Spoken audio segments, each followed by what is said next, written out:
তো আজকে তোমাদেরকে দেখাইয়া দিব যে কোরআন মাজিদ ও তাজবিদ সৃজনশীল নিয়মিত। তো এটা কিন্তু সম্পূর্ণটা তোমাদের কাছকে দেখাইয়া দেওয়া হবে। আর প্রশ্নটা দিতে পারছো যমুনা এক কিসের জন্য, তো ওটা বিষয় না।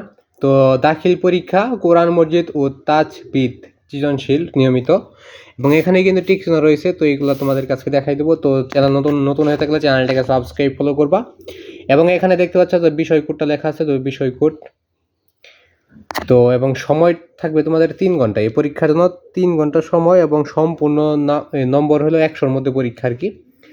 ডান পাশের সংখ্যা প্রশ্নের পূর্ণমান জ্ঞাপক খ বিভাগ আছে, এবং তোমাদের ছোট ক নম্বর বিভাগ, 3 বিভাগে প্রশ্ন করা হয়েছে।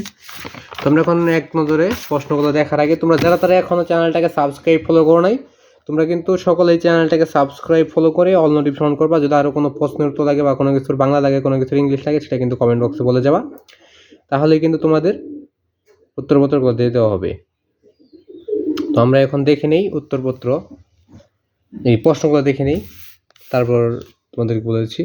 তো একই রয়েছে যে কোরআন মজিদের কয়টি সূরার শুরুতে হরফে মুকাত্তাত আছে। তো এগুলো কিন্তু গুগলে সার্চ করলেও পাওয়া যাবে, এবং তোমাদের সার্চের মাধ্যমে বের করে নেবে। তো আমি প্রশ্নটা দেখাই দিচ্ছি। তো 2 রয়েছে এটা শব্দের অর্থ কী, বা জান্নাতের কয়টি স্তর শ্রেণী রয়েছে। তো এভাবে কিন্তু তো এখান থেকে স্ক্রিনশটগুলো দিয়ে নেবে।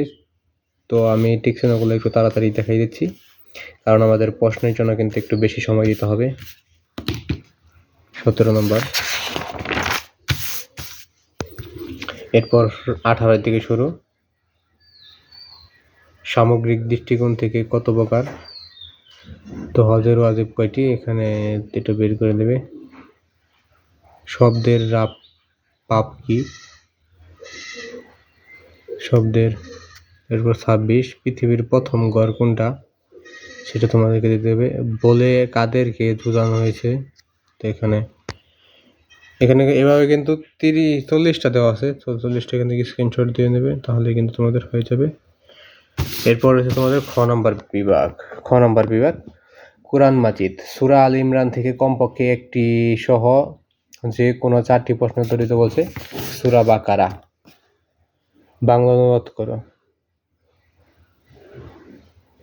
সূরা বাকারার এটুকু বাংলা উত্তরণ মানে বাংলা করতে বলছে আর কি।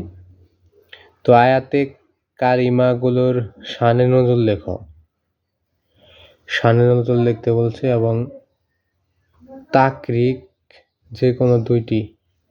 এরপর হচ্ছে 3 নম্বর বাংলা অনুবাদ করতে বলছে। তো প্রতিটাই কিন্তু ক নম্বরে বাংলা অনুবাদ। তো এগুলোর বাংলা অনুবাদ করতে হবে তোমাদের। তো এরপরে আমরা চলে যাই 5 নম্বর। তো 5 নম্বরে দেখতে পাচ্ছ, তো এটার বাংলা অনুবাদ করতে হবে। ক নম্বরের প্রতিটারই বাংলা অনুবাদ করে তারপর করতে হবে। তো আরবিটা কিন্তু তোমাকে আগে বাংলা অনুবাদ করাটা শিখতে হবে, তাহলে কিন্তু তুমি মার্ক অনেক পেয়ে যাবা। তো এরপর 7 নম্বর,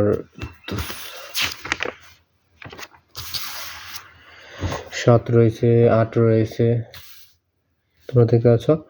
তো এখান থেকে আমরা যদি দেখি, তো এগুলা কিন্তু সবগুলো বাংলা অনুবাদ করতে বলছে। তারপর ছোট ক নম্বর শুধু তাকিব করো, এরপর তাকিব করো। তো প্রতিটা আমাদের প্রশ্ন প্রায় একই। তো তাকবিব করো যে কোনো 2টি বাংলা অনুবাদ করো, আয়াতের ব্যাখ্যা করো, আয়াতের সংখ্যা। তো এইভাবেই কিন্তু প্রশ্নগুলো করা হয়েছে। এরপর ছোট ক নম্বর বিভাগ, এখানে 9 রয়েছে বা দুর্নীতি বলতে কি বোঝায়, দুর্নীতির হুকুম ও কুফল বর্ণনা করো, বা সুদ কাকে বলে, কত প্রকার কি, এটা বর্ণনা করতে বলছে। তো সবগুলোই বড় ক নম্বর। তো বড় ক নম্বরে কিন্তু এইটুকু, কাকে বলে, কত প্রকার ও কি কি, এর উদাহরণ দিয়ে দাও। নুন সাকিন তানবিন কাকে বলে, তা কত প্রকার উদাহরণ সহ লিখতে বলছে। তারপরে আর একটা রয়েছে, তো কাকে বলে পড়ার নিয়ম উদাহরণ সহ লিখতে বলছে। কাকে বলে, কত প্রকার কি কি লিখতে বলছে। তো এটা মূলত ছিল যে তোমাদের দাখিল পরীক্ষা কোরআন মজিদ ও তাজবিদ